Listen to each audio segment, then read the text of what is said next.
Olá, está começando mais um programa Saúde e Diversidade, o podcast de saúde para as pessoas LGBT. O nosso programa vai ao ar toda segunda-feira e na Rádio USP vai ao ar toda quarta-feira de manhã. Você pode conferir nossos episódios em todos os tocadores. Esse programa foi gravado no dia 30 de outubro de 2020. Esse programa é mais do que especial, ainda no ritmo de eleições. Afinal de contas, o Brasil está uma bagunça, todos os biomas queimando, muitos problemas em todas as esferas, e agora é o momento para a gente tentar resolver os problemas da nossa cidade. Resolver não, né? Mas a gente tentar encaixar os problemas a partir da eleição de vereadores e prefeitos. Eu, aqui, faço um agradecimento especial para quem me cede esse espaço, os estúdios da Clara Rocha, uma amiga mais do que querida, e converso com a minha amiga Vivian Avelino Silva, como toda semana. Oi, Vivi, tudo bem? Oi, querido, tudo bem? Tudo bem, que saudades de você. Estamos mais próximos, em termos de bairro, mas ainda isolados e com saudades. Muita saudade. Hoje, durante o nosso programa, vai ser um programa mais praieiro, mais aquático, baiano, porque durante o nosso episódio a gente vai ver essa música.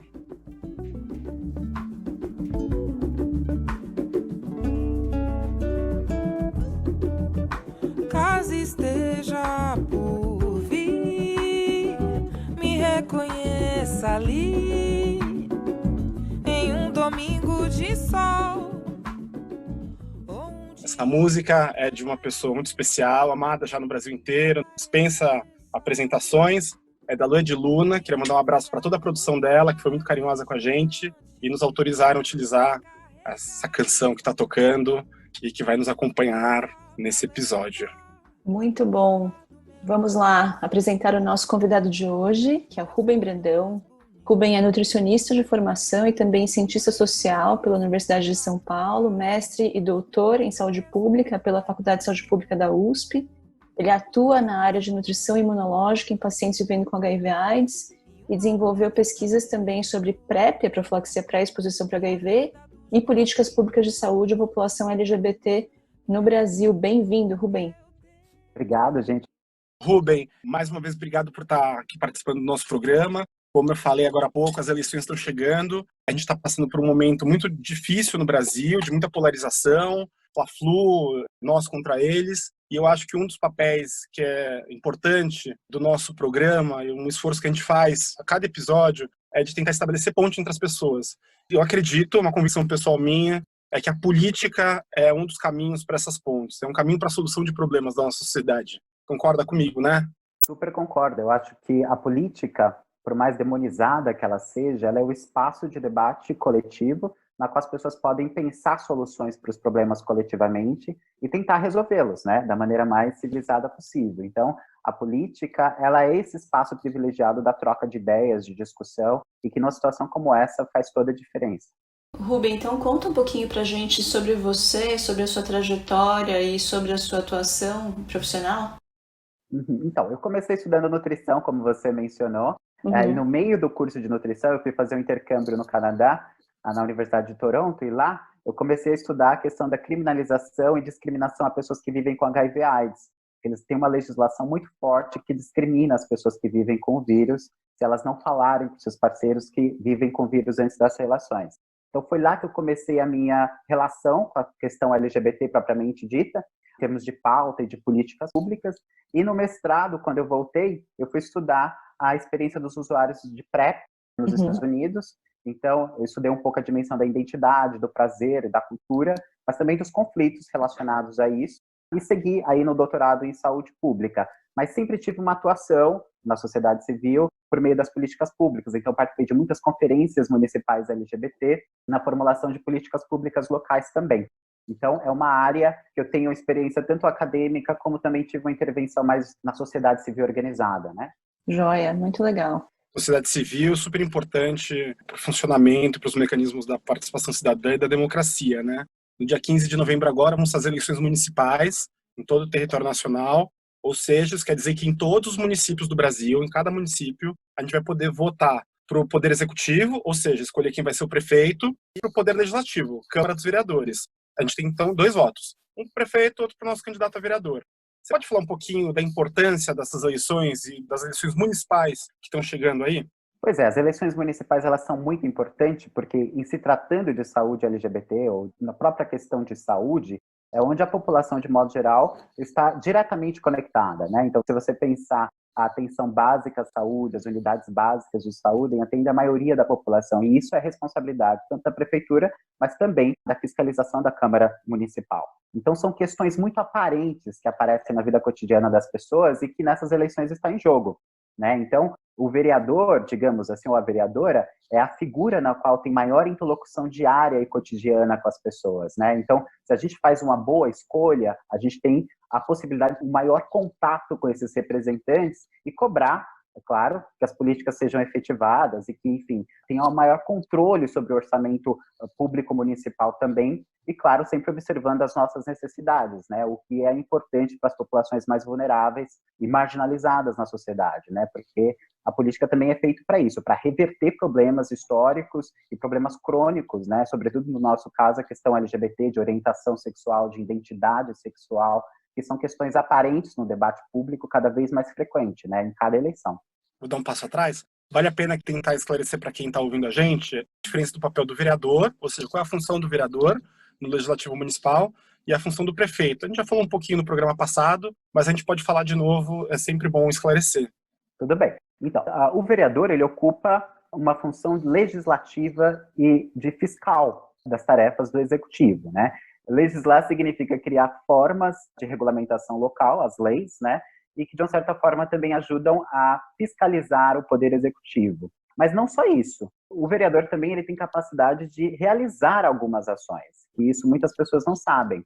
Então, às vezes, por medidas parlamentares, eles conseguem reservar orçamentos específicos para algumas atividades do legislativo e, com isso, desenvolver atividades específicas. Então, é importante também verificar a capacidade de ação política do vereador, porque ele não é uma figura apenas reativa de projetos que vêm do executivo.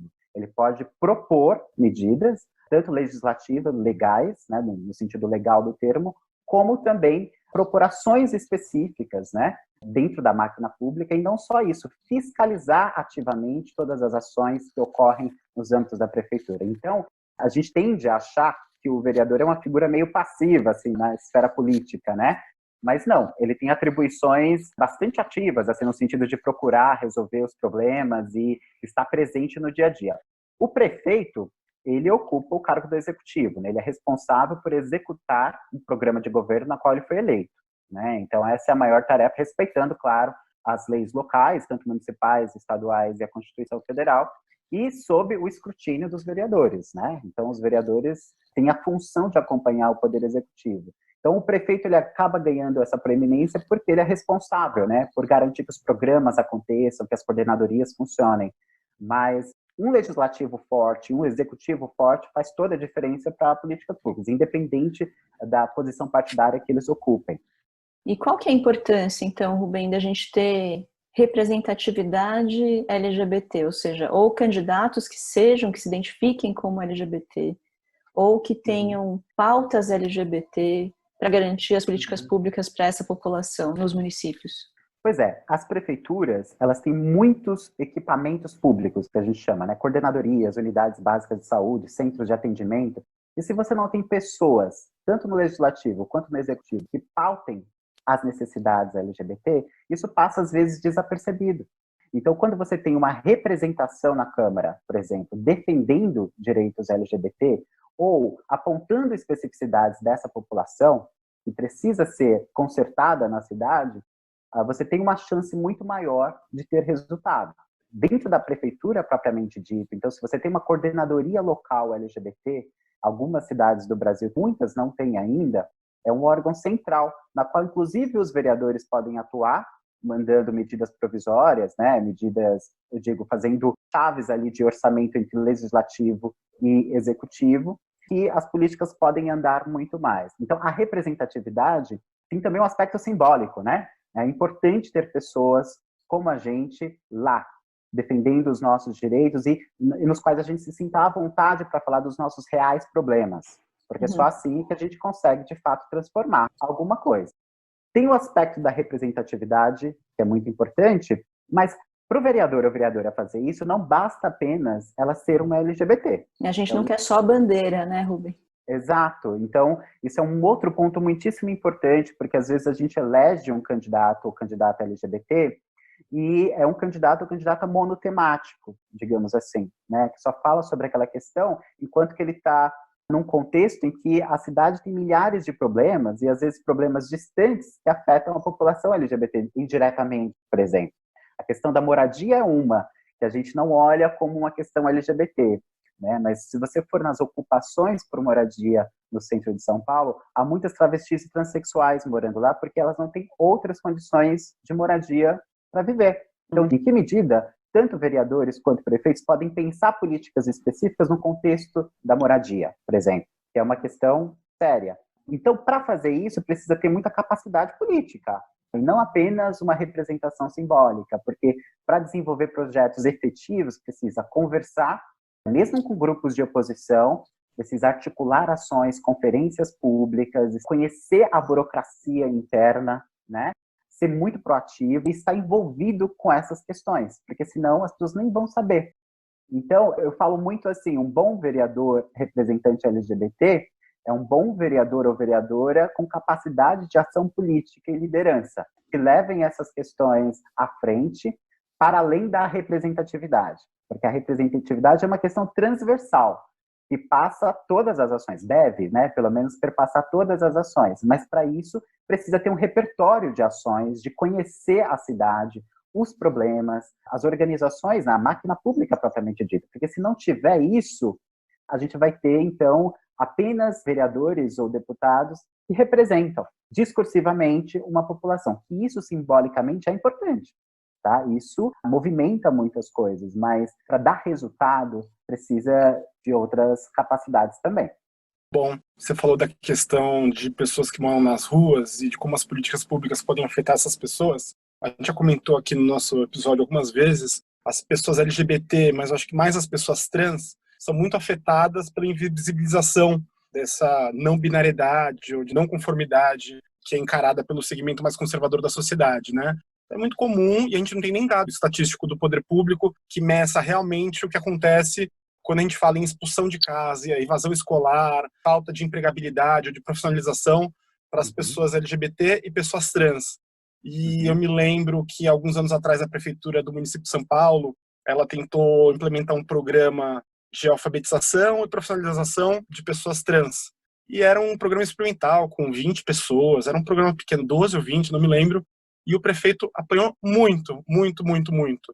E eu acho que se a gente tivesse uma representatividade, como você estava falando, na Câmara Municipal, das pessoas LGBT, esse grupo podia ter respaldado melhor essa política, né? E assim como essa política, eu acho que a gente podia falar um pouquinho mais das ações que podem ajudar a estabelecer políticas públicas para as pessoas LGBT e para a saúde das pessoas LGBT.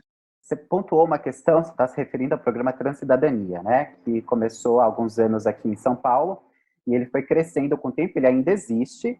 É um programa que trabalha com travestis e transexuais em situação de vulnerabilidade social, capacita e tenta colocar no mercado de trabalho. Nesse meio tempo, eles contam com ajuda psicossocial, até mesmo para mudar o nome, assistência psicológica, tem um contato direto com a coordenadoria da Prefeitura de São Paulo, que é um programa que se mantém. É apenas um exemplo, digamos assim, do quanto a gente pode pensar políticas públicas que considerem tanto a questão da formação, a questão da empregabilidade para a população de travestis transexuais, que é muito baixa, né, em empregos formais, digamos assim, e que são questões estruturais, né, da questão identitária delas, né. Então, outro aspecto que é importante, como você falou, da representatividade para fazer esse tipo de política, é também como que os atores na política se relacionam. Não sei se vocês se lembram, vou dar um outro exemplo, do Autorama, no Ibirapuera, que era um espaço de sociabilidade LGBT. Por muitos anos, ele foi um espaço meio informal, e que, por articulações políticas internas, ele foi fechado, né? Mesmo estando dentro de uma gestão que defendia o espaço aberto à população LGBT e etc. Por quê? Porque faltou ali uma representação LGBT para pautar o interesse da comunidade em garantir que aquele espaço fosse público, digamos assim, e que aquele espaço continuasse aberto, porque ele já era um patrimônio cultural da cidade, né? Ou seja, a utilização dos espaços na cidade é uma outra questão muito importante, né? Você falou, por exemplo, do espaço à moradia, né? Vou te interromper um pouquinho só para explicar, como a gente já é ouvido em muitos estados que não são município de São Paulo, o que é o Autorama. Acho que vale a pena, acho que bastante gente conhece. Uhum. É um espaço que é um estacionamento do Parque do Ibirapuera, que acho que é o parque mais famoso aqui do município de São Paulo, e que quando o parque fechava, o estacionamento era utilizado para as pessoas comerem, se encontrarem, conversarem. E era um lugar, meio que uma praça, um local a céu aberto de encontro das pessoas, né? E o que é importante, se você viaja para qualquer país considerado de primeiro mundo, com muitas aspas, você encontra lugares abertos para você ir à noite, não só o que acontece das cidades que no Brasil enfurnam a gente em guetos, né? Exatamente. Então, inclusive a comunidade LGBT se reuniu, fez uma proposta de reabertura desse espaço como um patrimônio histórico, mas por negociações políticas, e por isso é importante a representação LGBT, a prefeitura decidiu fechar aquele espaço e ficamos, mesmo com um projeto de formalização, com guarda, segurança, iluminação e etc., o espaço foi fechado. Então, a articulação política e a representatividade é importante. Um outro aspecto, outro exemplo que a gente pode discutir é a questão das LGBTs em situação de rua. Então, em alguns países no mundo, já tem estatísticas, no Canadá, por exemplo, há 5 anos atrás, quase metade da população de rua, em Toronto, era LGBT.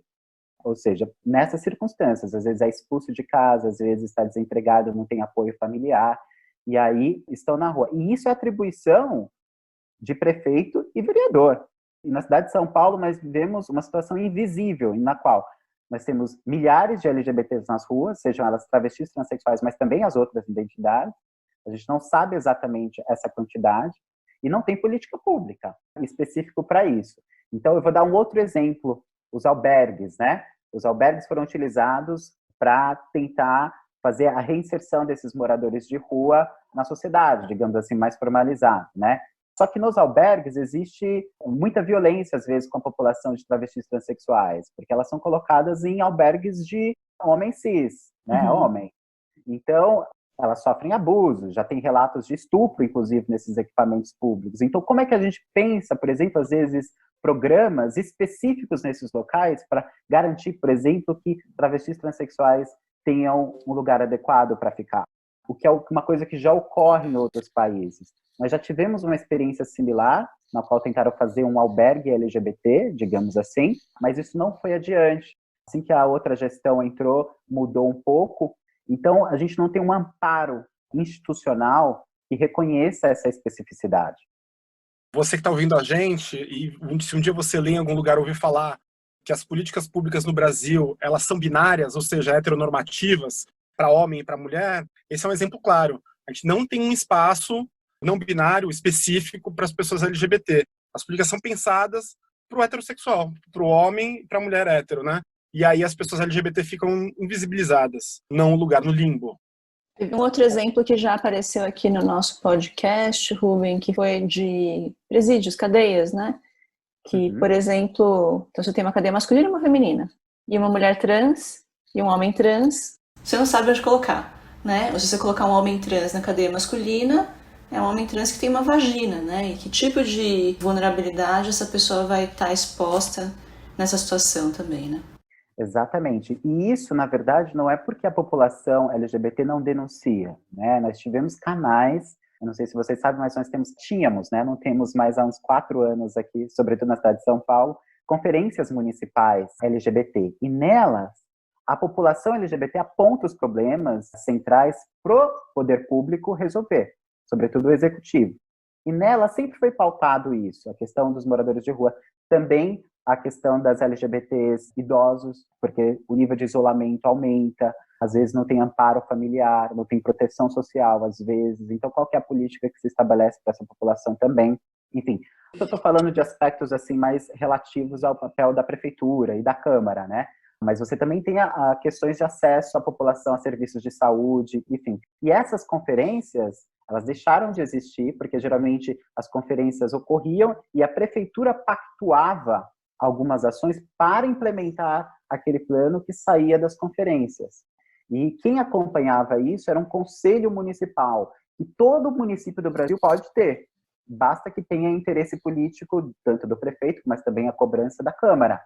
E o conselho acompanhava o desenvolvimento das ações dos órgãos responsáveis por isso e fiscalizava, ou seja, era como se fosse um vereador específico, mas composto pela sociedade civil, né? E nós estamos, no caso de São Paulo, por exemplo, nós estamos sem conselho, que representa a população LGBT, sem pactuação das conferências municipais LGBTs, ou seja, a gente perde o controle sobre o que o poder público está fazendo exatamente para resolver esses problemas. Então, essas são medidas que às vezes parecem burocráticas, mas as pessoas têm um maior acompanhamento sobre o que está acontecendo e cobram respostas, né? Agora, Rubem, espontaneamente, sem essa cobrança, sem essa vigilância de conselhos, né, de representações da sociedade civil e de pessoas LGBT, sejam elas dentro do legislativo, dentro do executivo ou como pessoas físicas, né? A tendência orgânica, parece, da nossa política é sofrer uma influência enorme de estigma, né, e de preconceito. Como é que isso acontece de forma prática nas políticas de saúde? É uma ótima pergunta, porque quando não existe a cobrança e a vigilância, você deixa as políticas públicas na base do senso comum. E o senso comum, muitas vezes, reproduz preconceito, reproduz estigma, e as pessoas que estão lá no governo, sejam elas no executivo ou no legislativo, também representam isso. Então, na medida que elas reproduzem estigma, discriminação e preconceito, isso impacta as políticas públicas, porque são elas que estão fazendo. Então, um exemplo disso, voltando ao caso, por exemplo, do Autorama, nós tínhamos naquele momento um prefeito que defendia a utilização do espaço público para a população LGBT, mas quem ocupava, por exemplo, a Secretaria do Verde e do Meio Ambiente, que era responsável pelos parques, era uma pessoa mais conservadora da coligação geral que ocupava o governo. Ou seja, a coligação, no final, definiu que aquele espaço deveria ser fechado. E o prefeito, que tinha uma simpatia pelo projeto, pela negociação política, acabou abrindo mão. Ou seja, quando você tem a sociedade civil cobrando em cima, denunciando o que está ocorrendo, as chances dessas coisas acontecerem são menores. Um outro exemplo é sobre o próprio orçamento. Então, já houve casos aqui em São Paulo em que, às vezes, a coordenadoria LGBT, que é o órgão que operacionaliza as políticas na prefeitura, na questão LGBT, devolve dinheiro, porque não conseguiu utilizar o dinheiro, não aplicou o dinheiro em política pública. E, às vezes, esse dinheiro vem de emenda de vereadores, às vezes da oposição, entendeu? Mas, pela incapacidade política de resolver, devolve o dinheiro para o orçamento. E aí, se não tem um conselho e a população de olho, isso passa como se fosse uma coisa normal. E nós estamos na cidade de São Paulo, né? Em que a coordenadoria já tem um orçamento muito curto e ainda não executa, né? Isso não aconteceu uma vez. Então, por exemplo, claro, um conselho ajudaria, mas qualquer pessoa, por exemplo, pode mandar um e-mail para a coordenadoria ou para a Secretaria de Direitos Humanos da sua cidade, ou qualquer órgão que fique responsável por isso, e por meio da Lei de Acesso e Uso da Informação, elas podem cobrar todo o financiamento daquela pasta. O que chegou, o que saiu, qual que é o planejamento de gasto. E foi numa dessas que um ativista, há alguns anos atrás aqui em São Paulo, um amigo meu, descobriu que a prefeitura devolveu 2 milhões de reais. A coordenadoria devolveu 2 milhões de reais para o orçamento da prefeitura porque foi incapaz de gastar com política pública. Então, é muito importante que a gente tome esse espaço da representação, não como um espaço assim de contemplação, né? Mas como um espaço de ação política, né? Porque as coisas estão acontecendo. Então, só para tentar fechar um pouquinho esse ponto, as coligações que os prefeitos fazem, é muito importante com quais partidos, com quais ideologias eles defendem, vão impactar diretamente políticas, mesmo as mais específicas, como é esse caso aí do Autorama. E segundo, a participação ativa da sociedade civil tem efeitos sobre políticas públicas, né? Imagina o que seria 2 milhões de reais aplicados em eventos ou questões específicas para a população LGBT que não foram utilizados. Em suporte ao morador de rua, em alimento, em tudo. Você falando é animador, e me vem muito como professor de direito que eu sou, a questão do que significa a cidadania aqui no Brasil, né? A gente tem uma visão limitada da cidadania, ao meu ver, que as pessoas acham que o exercício da cidadania se limita ao voto. A possibilidade de votar e ser votado, nas eleições eu vou lá, aperto o número do partido que eu quero, ou justifico o meu voto. E cidadania é tudo isso que está contando. É muito mais do que votar e ser votado. É participar, fiscalizar, se organizar em associação e fazer a vontade do grupo político, de todas as pessoas acontecerem na rua do seu município, no caso das eleições municipais, para que a gente tenha uma sociedade mais justa, mais igual, mais equitativa, mais isonômica para todo mundo, né? Para os hegemônicos, para a maioriona, para que as minorias ganhem voz. Exatamente, eu acho que você traduziu bem, né? E eu acho que agora, como a gente está no contexto de eleição, o eleitor ele deve olhar para os seus candidatos com essa perspectiva. Não é necessariamente candidatos com discursos redondos, com pautas muito... Mesmo que defenda a questão LGBT, a gente tem que olhar qual é a capacidade daquele candidato no dia a dia de desenvolver ações que revertam benefícios da população LGBT. Nós não temos muitos vereadores e deputados LGBTs no Brasil ainda, mas nós já temos casos em que a utilização do mandato ele é muito protocolar e discursivo, sendo que o mandato, na verdade, ele tem um orçamento gigantesco em termos de assessoria, de verbas, de assessoria jurídica, etc., que pode ser utilizado como via de contato direto com a população e com a burocracia estatal também, né, para cobrar medidas. Então, o que é interessante as pessoas olharem nos programas dos vereadores e tal, é a abrangência, por exemplo, das propostas. Então, as pessoas às vezes ficam falando assim, eu vou defender LGBT. Mas defender LGBT é uma coisa muito abstrata. Eu quero saber, assim, LGBT com moradia. Qual que é a relação LGBT e segurança pública na cidade de São Paulo? LGBT e utilização de espaço público, por exemplo. LGBT e moradores de rua. LGBT e acesso a serviços de saúde. Ou mais especificamente, a questão da hormonização para travestis e transexuais. Ou seja, a abrangência das propostas vai indicar o quanto que o candidato conhece os programas locais e a máquina pública e o quanto que ele pode fazer, né, em benefício da população. Então, por exemplo, a parada LGBT, por exemplo. Alguns dizem que é festa, outros dizem que é mais ato político, mas independente da denominação, é um ato público de celebração e de visibilidade. Então, qual que é, por exemplo, o papel, o vereador e o prefeito são fundamentais na articulação da parada, porque é em nível mais municipal que eles recebem verba. É a prefeitura que, por exemplo, banca toda a estrutura da parada, uma doação para a organização da Parada do Orgulho LGBT de São Paulo. E a todo ano isso fica em disputa. Os setores mais conservadores não querem, os setores mais progressistas querem. Se não existe ali um vereador ou setores da sociedade civil cobrando para que aquele evento ocorra como uma manifestação cultural, ele já corre o risco de não ocorrer. Por exemplo, ele ocorre hoje na cidade de São Paulo, na Avenida Paulista, por uma grande disputa, porque queriam tirar da Avenida Paulista e deixar mais a escanteio, né? Então, tudo isso, essas coisas que parecem pequenas, elas são reflexos de disputas políticas que são legítimas e que são importantes para garantir, inclusive, a democracia. E como o Mário falou, isso é cidadania, né? Então, candidatos que defendam a cidadania, mas que têm perfil para lutar por cidadania. Isso também é muito importante.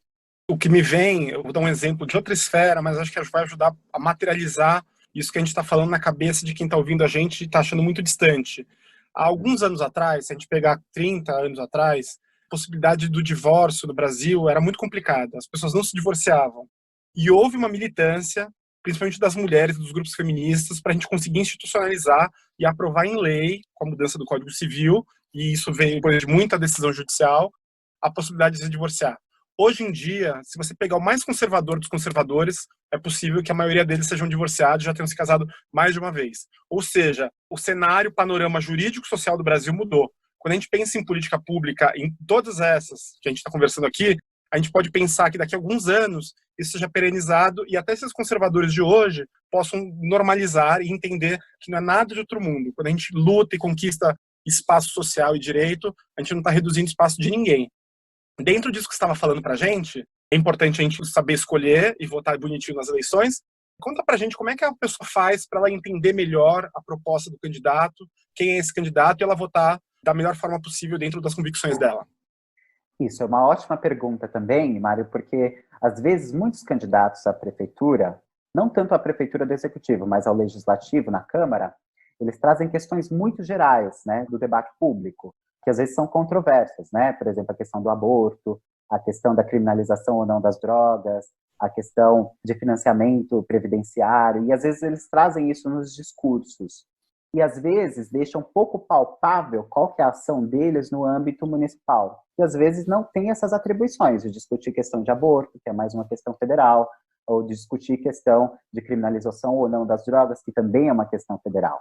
Então, é claro que é importante o eleitor saber as posições do seu candidato, mas mais do que isso, é bom ele saber o quanto que as propostas do candidato se alinham à realidade local e às atribuições do vereador. Então, você não vota num vereador que vai ficar só defendendo direitos humanos, o que é importante, que ele defenda em tudo. Mas é um vereador que, por exemplo, vai discutir plano diretor da cidade de São Paulo. Ou seja, como que a sociedade, que a cidade se organiza espacialmente. O quanto que isso tem a ver, por exemplo, a discussão do plano diretor, vou dar só um exemplo. Quando você tem prédios com fachadas abertas e com iluminação, sobretudo em áreas mais vulneráveis, por exemplo, no centro da cidade de São Paulo, onde tem uma população LGBT muito maior, isso ajuda, já tem estudos comprovando, a diminuir eventos de violência. Então, quando você, por exemplo, tem uma pessoa com uma lente LGBT olhando para esse problema, você pode contribuir dessa forma, na questão da organização espacial. Só que, às vezes, as pessoas não chegam nesse nível de detalhamento na prefeitura, quando estão se candidatando, na verdade, à Câmara, e aí ficam candidatos genéricos de representação. É importante, de novo, ter a representação, mas é importante saber como que isso ocorre na sua cidade, porque é essa a atribuição dele ou dela. Os parques, por exemplo. Muitas pessoas defendem, por exemplo, que os parques estendam os horários de funcionamento para todos os tipos. O Parque do Ibirapuera, por exemplo, você tem lá uma comunidade LGBT que frequenta aquele parque tradicionalmente. Ao invés de criminalizar, por exemplo, que medidas, por exemplo, o Conselho Local do Parque do Ibirapuera, em parceria com a Câmara, pode pensar medidas para garantir que aquele espaço seja mais saudável para todo mundo ocupar. Não só LGBTs, mas tem os skatistas, tem o pessoal da terceira idade, o pessoal do reiki. O Ibirapuera é muito diverso. E acomodar essa diversidade precisa também de articulação. É muito importante saber, eu tinha falado do espectro, né, de propostas, falei agora do tipo de propostas, e agora eu acho que falta falar mais alguma coisa que é sobre a liderança.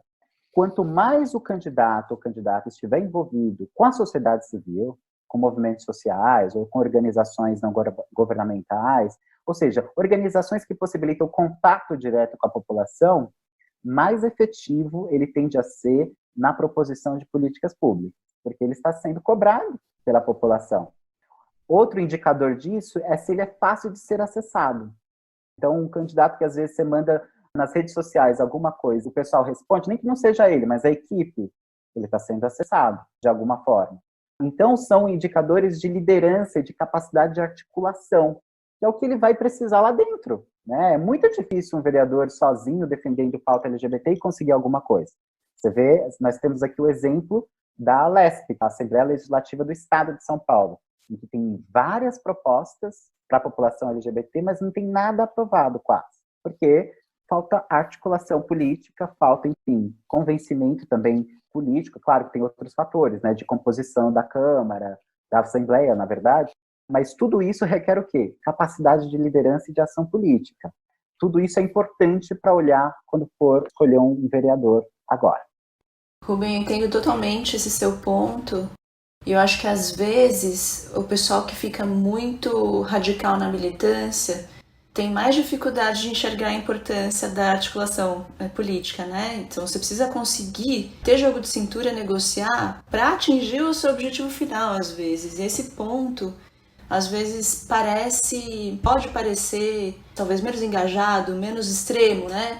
E eu também entendo, né, por um lado, porque a gente vive num país que é preconceituoso, que nasceu com raízes muito profundas no estigma, e aí no patriarcalismo, e aí, para algumas coisas, a vontade é da gente realmente ser radical e jogar na cara e não tolerar de forma alguma. Mas, de fato, em muitas situações, e a política, eu acho que é a principal delas, né, é importantíssimo ter esse tipo de capacidade de articulação, né? Exatamente. Eu posso dar um outro exemplo que ocorre aqui também na cidade de São Paulo. Às vezes os partidos mais radicalizados com a temática não necessariamente operacionalizam muitas coisas. E é interessante que, às vezes, ver partidos mais conservadores fazendo coisas para a população LGBT, o que também nos surpreende em alguma medida, mas porque às vezes tem maior conhecimento da burocracia estatal.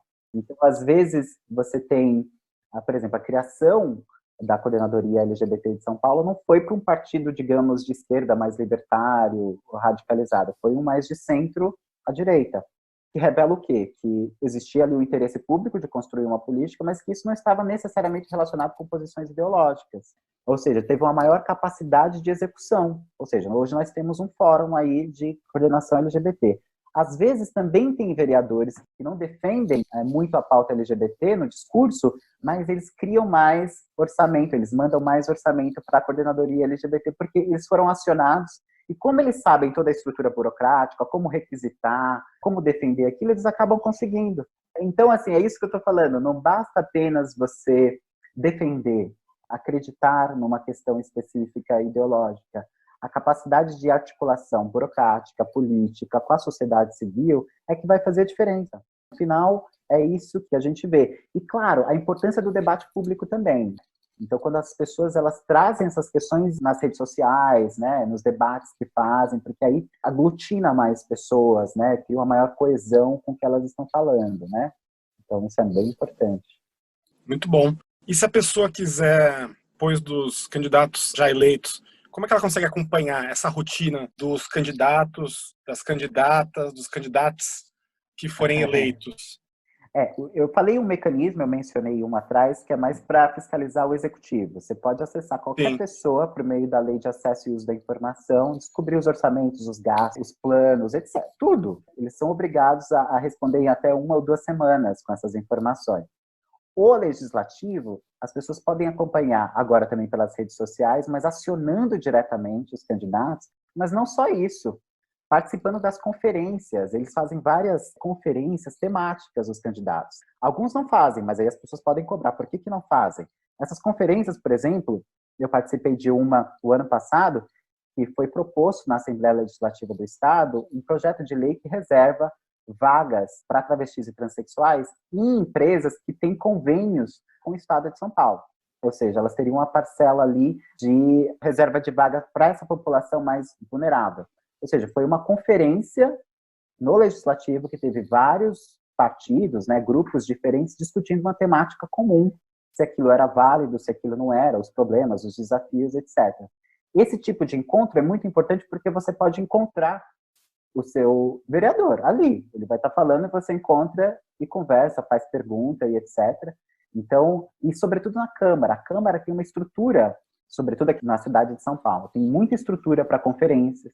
Às vezes tem cursos locais nas quais as pessoas podem conhecer, né, como é que funciona ali a Câmara e participar mais ativamente. Então, e uma outra coisa, se ele ou ela está envolvido com a sociedade civil, com movimentos sociais, com organizações, o seu canal de acesso é muito maior. Depois das eleições, inclusive. Então, às vezes, tem uma coisa que a gente chama de territorialização da política, que às vezes tem candidatos que não fazem nada na Câmara, mas eles têm um contato tão grande com a população que eles são reeleitos por eleições consecutivas. Por quê? Porque é um canal de recepção, às vezes problemas pequenos ali na subprefeitura o vereador consegue ajudar, mas não trazem grandes contribuições para a cidade. Ou seja, na medida em que você consegue conciliar esse canal com a população e com a proposição maior, você tem um efeito melhor, né, sobre políticas públicas. Então, isso também é um outro aspecto a se considerar. É uma aula de democracia, cidadania e política aqui, gente. Eu estou impressionado. Nosso convidado, mais do que bem-vindo. Adorei, estou adorando a conversa. Se você quiser conversar com a gente, que tiver mais dúvidas sobre eleições, saúde LGBT e qualquer outra coisa, ou quiser somente dar um oizinho, manda mensagem pra gente através do Facebook, Instagram, é Saúde e Diversidade, que é a junção da palavra saúde com a palavra diversidade. Nosso e-mail é saudidiversidade@gmail.com. A gente tenta responder sempre que possível todas as mensagens. Não é isso, Vivi? É isso aí, Mário. A gente adora ouvir críticas e ouvir sugestões para melhorar o nosso podcast ainda mais. Gente, olha que música deliciosa. Uma canção da Bahia. Tô tão emocionado com a Lud Luna aqui no nosso episódio. Mas agora, já que a gente tá falando de música, a gente vai para o momento mais importante, mais especial do nosso programa, que é o momento...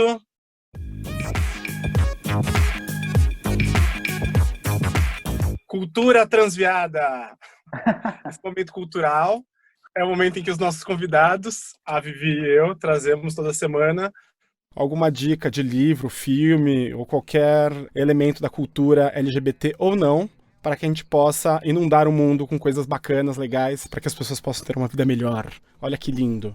E vamos começar, como sempre, com o nosso convidado, Rubem.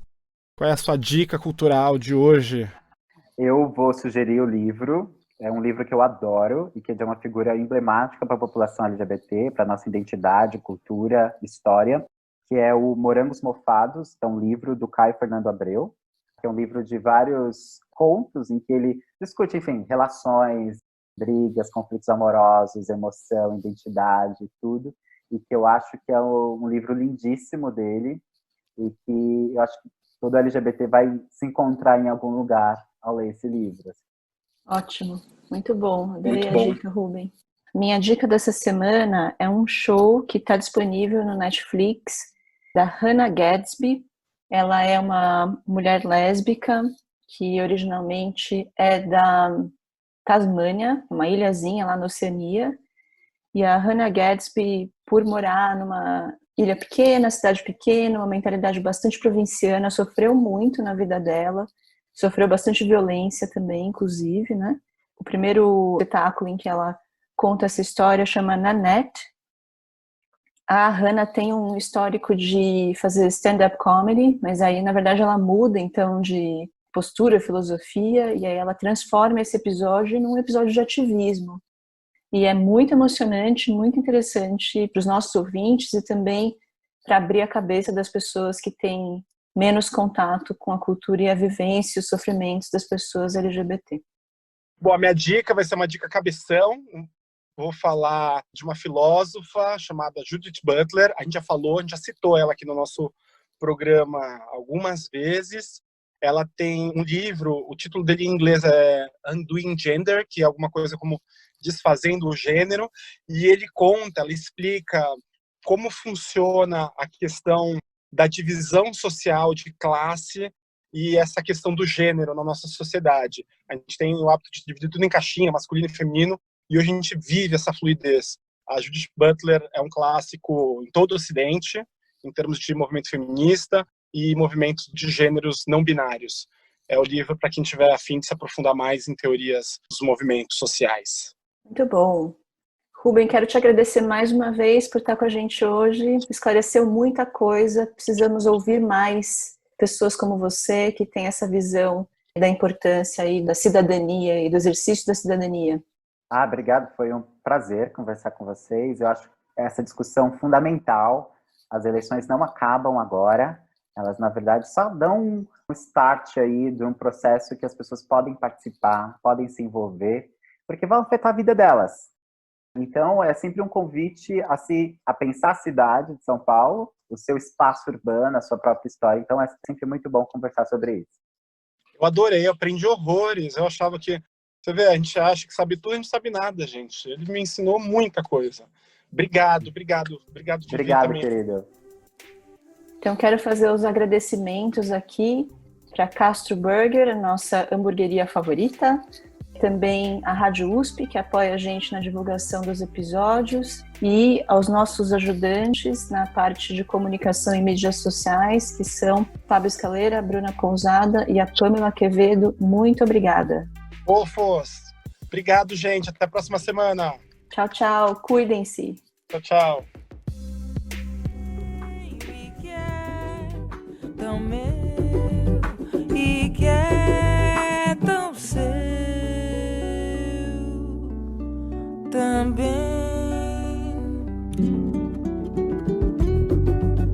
É o bem que te confio.